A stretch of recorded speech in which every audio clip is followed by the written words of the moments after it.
eu conheci... O que me encantou na Luana foi o conjunto de razões. Eu sempre aconselho isso aos noivos que estão procurando casar. Eu caso por quê? Só porque ele tem uma vida bem-sucedida financeiramente, ou porque ela é bonita, ou algo assim?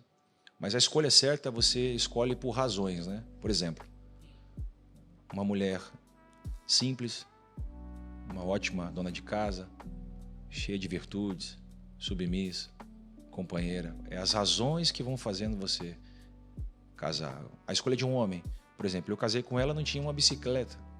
Eu casei desempregado. Mas ela teve mais visão do futuro do que a visão do presente, né, Lu? Então ela escolheu casar comigo na época pelo conjunto de razões que eu tinha, que era um moço de família, trabalhador, esforçado. E isso nos juntou. Isso já é uma dica especial, né? Atenção você aí que é noivo, tá namorando, porque a maioria das pessoas casam por uma decisão emocional, porque estão apaixonadas. Porque é isso que o mundo prega, é isso que o mundo ensina, né? Você viver por uma paixão, então você... Siga o seu coração. Às vezes por carência, né? Muito por carência. São super carência emocional. Então, a ampla maioria das pessoas não pensa, não faz esse cálculo do futuro. Muito importante o que você falou, Thiago, porque a paixão é uma infecção temporária cujo tempo é o remédio.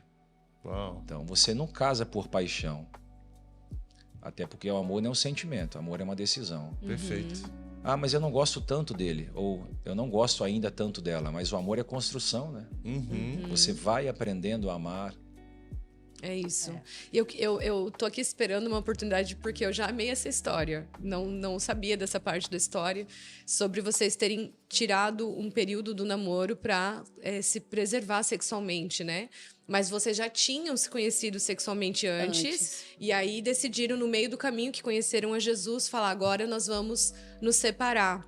Gente, isso é muito difícil e muito poderoso. Assim, é as duas coisas. Uma coisa é nunca ter acontecido e vocês segurarem até entender o momento do casamento. Outra coisa é já ter acontecido e agora falar, agora a gente vai se preservar. E eu falo assim, ó, às vezes tem cristãos mesmo, jovens cristãos, que sabendo desse princípio, têm a oportunidade de começar certo e não percebem a importância disso. Então eu quero fazer duas perguntas para vocês. Embora o nosso podcast é mais voltado para casais, porque fala de casamento e famílias, mas por que eu quero falar um pouco sobre isso? Porque tem pais aqui de jovens e adolescentes. Eu acho muito interessante eles terem esse entendimento, esse conhecimento e saber educar os filhos nesse sentido. Primeiro, por que é importante se separar, né? Se preservar sexualmente. Segundo, como fazer isso? Quais são as dicas que vocês têm? Porque daí os pais vão poder colocar isso para os filhos também. Olha, vamos ter esses limites aqui, vamos ter, sabe? Então eu queria que vocês trouxessem esse ensinamento também. Na verdade, o que eu sempre ensino aos jovens é o seguinte: a partir do momento que vocês estão namorando, vocês estão em fase de conhecimento. Então, se você tem relação sexual com a sua namorada, você inflige o primeiro preceito, que é o incesto espiritual. Meu Deus. O que é o incesto espiritual? É irmão tendo relação com irmão. Então, se eu estou namorando com ela, mas não sou casado, ela é minha irmã em Cristo. Se eu a toco, eu cometi um incesto espiritual. Uau. Esse é o primeiro ponto. Toda vez que você tem relação sexual com a sua namorada ou com o seu namorado antes do tempo, sabendo que não pode, você comete um incesto. Então você já feriu um código de ética espiritual gigante. É verdade. Então é muito importante falar isso. Segundo, porque a renúncia te promove. Muito bom. Uau, fale mais. Muito poderoso isso. Foi o que Deus disse muito ao nosso coração, usando até a figura de Daniel, né? Daniel, ele optou, decidiu, por vários fatores, não se contaminar com aquela questão de Babilônia. E aí você vê que ele foi honrado em 3 reinos. Todos os 3 reis que passou, Daniel foi posto como o cabeça dos reinados. Aconselhou reis, foi o prefeito, foi governador, se livrou de cova.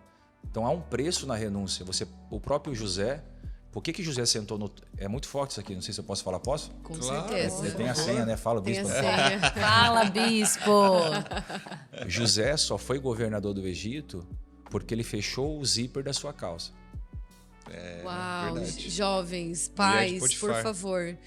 Nós precisamos crescer nessa área, porque o mundo ele deturpou esses princípios completamente. Que até os cristãos muitas vezes não levam a sério isso.